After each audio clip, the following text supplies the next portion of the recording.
यह कहानी चलनीपुर नामक गांव की है। इस गांव में 3 मित्र रहते थे।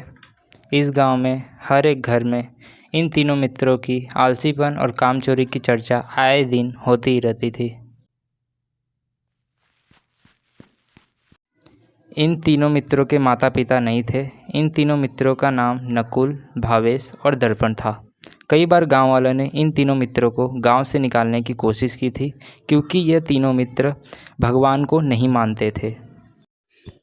अरे नकुल, भावेश, दर्पण, गांव वाले तुमको निकालने के लिए इतना कोशिश कर रहे हैं।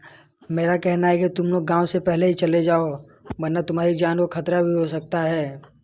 अरे हाँ भावेश, मैंने लोगों के मुंह से ये सारी बातें सुनी है कई बार कि हमारे पीछे षड्यंत्र रचा जा रहा है गांव से निकालने के लिए। तो हम लोग क्या करें अभी? अरे हाँ मेरे भाई नकुल, तुम सही कर रहे हो। मैंने लोगों के मुंह से ये सारी बातें कई बार भी मैंने भी सुनी है। तो हमें तत्काल ही इस गांव से निकलने का प्रयत्न करना चाहिए। जितनी जल्दी हो सके हमें इस गांव को छोड़ना पड़ेगा और नए गांव की तलाश में निकलना पड़ेगा। तो चलते हैं। अब तीनों मित्र सोच विचार कर निकल जाते हैं गांव से जंगल के रास्ते।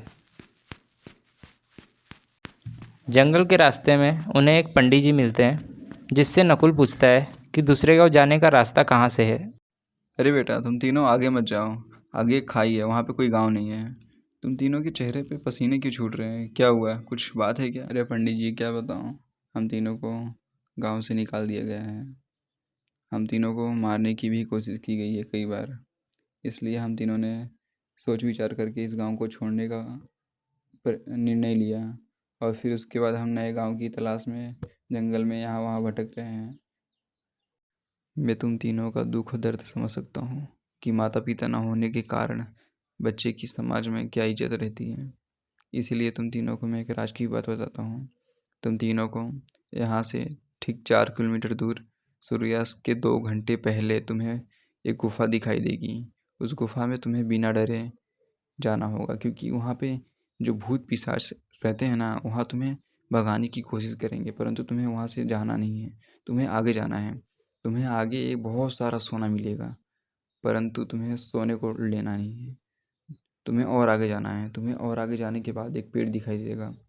उस पेड़ को तुम्हें काट देना है, क्योंकि वहाँ पे बाजू में एक तलवार होगी। उससे काटते ही पूरा सोना सब कुछ वहाँ पे असली हो जाएगा। ठीक है?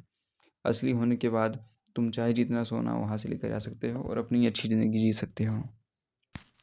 पंडित जी के बताए अनुसार अब तीनों मित्र गुफा की ओर निकल जाते हैं।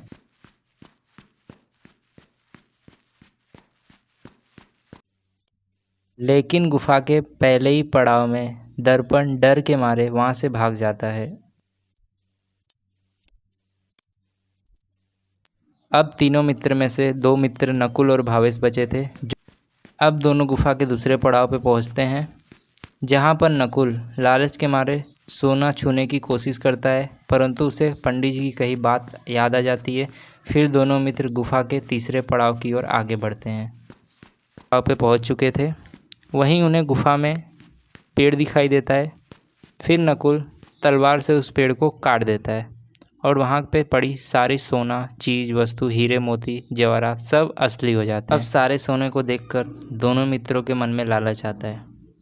नकुल सोचता है भावेश को मैं मार देता हूँ और भावेश सोचता है मैं नकुल को मार देता हूँ। ऐसी बहस में वो दोनों में लड़ाई हो जाती है, जिसमें से नकुल भावेश को मार देता है और सारा सोना लेकर वहाँ से निकल जाता है।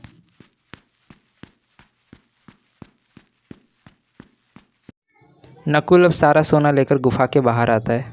तभी उसे वहाँ पर दर्पण दिखाई देता है बड़े से हथियार को लेकर, जिससे वह नकुल पर हमला कर देता है और नकुल वहाँ पे मारा जाता है और दर्पण सारा सोना लेकर भाग जाता है। तभी दर्पण को रास्ते में पंडित जी मिल जाते हैं। आखिरकार तूने अपने सभी दोस्तों को मार ही डाला ना।